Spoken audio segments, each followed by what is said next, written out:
qui avait quand même été un des principaux freins à l'évolution démocratique en Côte d'Ivoire dans les années 90, on est présenté comme le champion de la démocratie.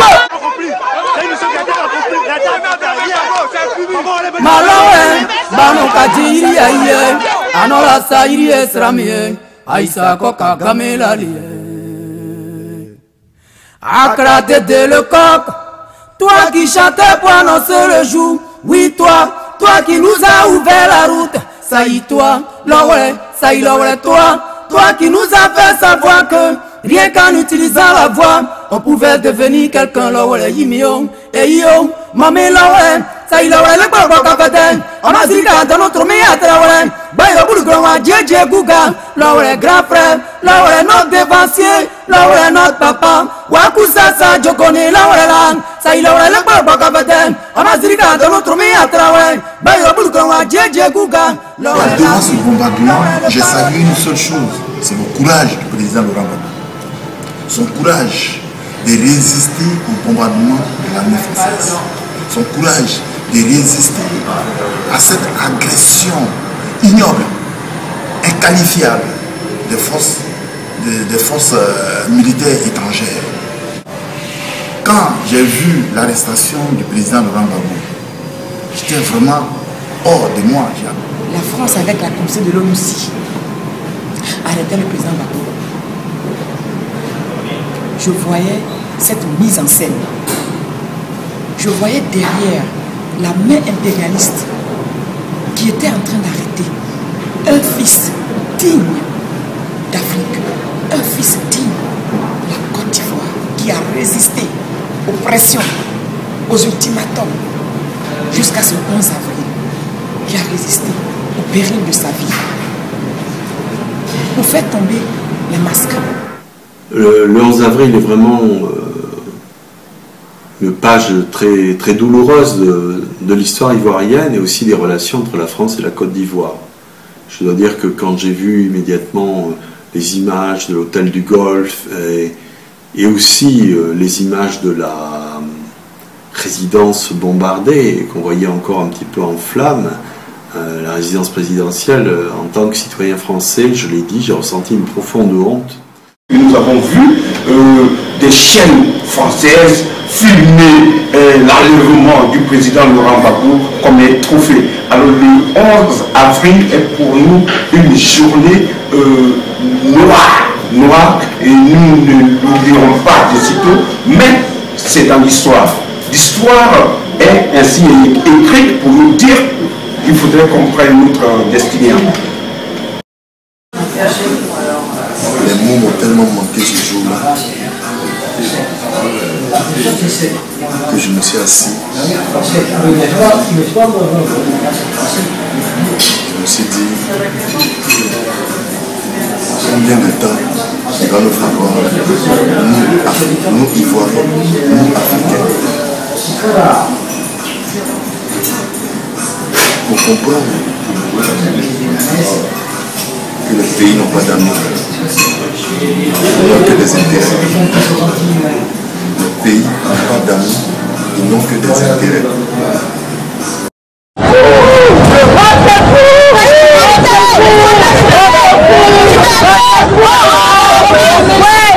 Toute personne doit se réveiller. Nous voulons notre président, c'est le Laurent Gbagbo. En principe, aujourd'hui, leur mandat prenait fin en Côte d'Ivoire. Il fallait marquer un grand coup. Et la grande humiliation qu'ils devaient subir aux Ivoiriens, c'était l'humiliation de notre président de la République. Nous ne pouvons pas l'accepter. Nous ne pouvons pas l'accepter, ni aujourd'hui, ni jamais. Parce que la France, c'est les Français qui ont tiré et ils ont accompagné les rebelles.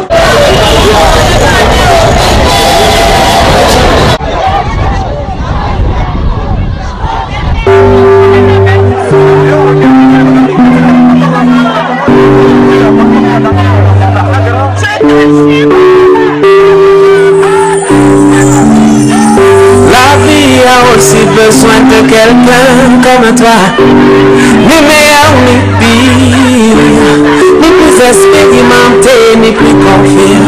Ce pays a aussi besoin de quelqu'un comme toi. Et oui, seulement des gens comme toi.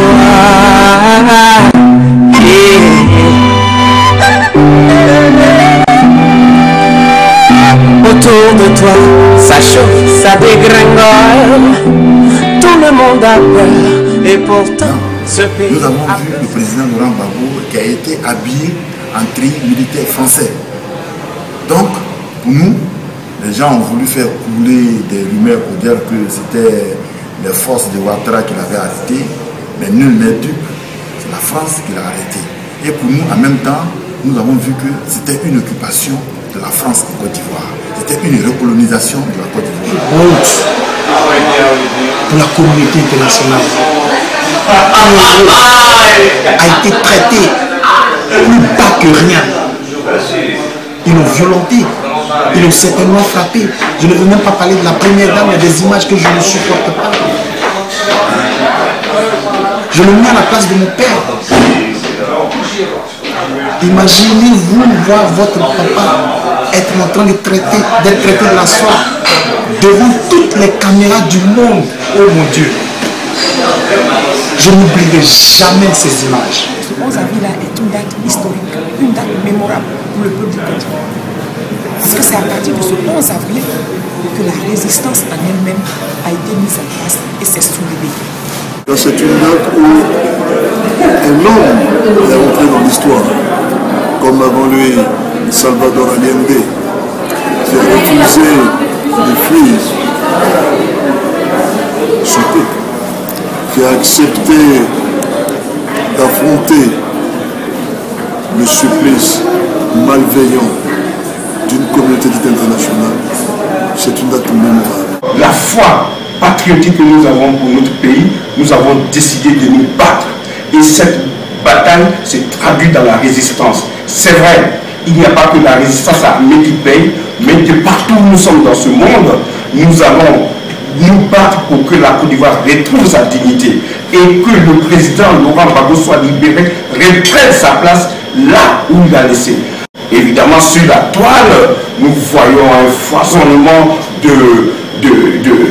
d'intervention des Ivoiriens, notamment dans des tribunes comme Tribune de la Foi, administrée par notre cher, je l'adore très bien, il faut que je cite son nom, Dominique Las, Evelyne Siyanou Baba par exemple, et Facebook pour Laurent Gbagbo, administré par le président Codis. Nous mettons tout en œuvre dans la résistance pour réhabiliter le président Laurent Gbagbo qui a été illégalement enlevé du pouvoir, qui a été kidnappé, qui a été enlevé par les forces françaises.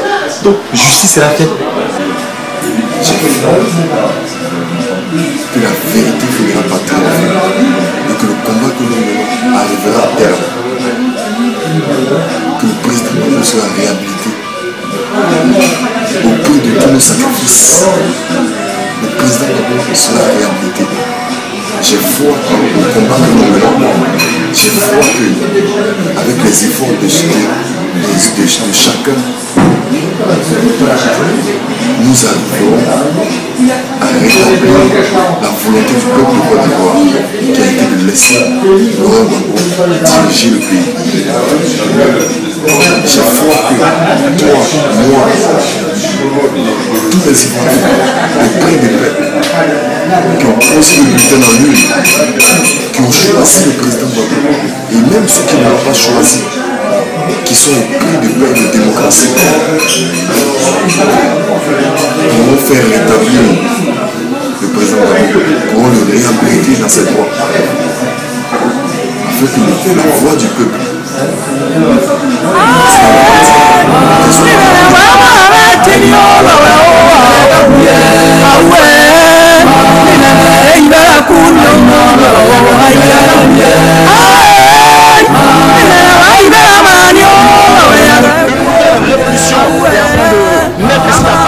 je pense que cette révolution va pouvoir toucher tous les pays, toute la jeunesse africaine, avec des enfants participer à la libération de l'Afrique.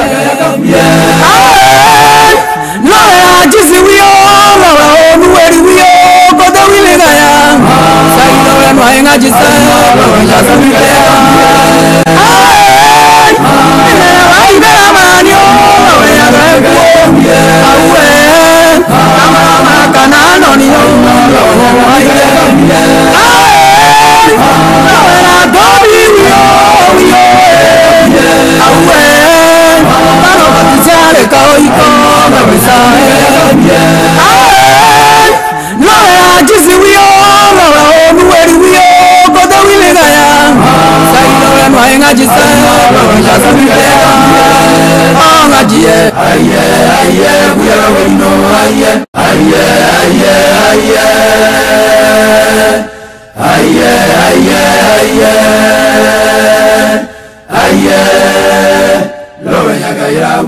Aye,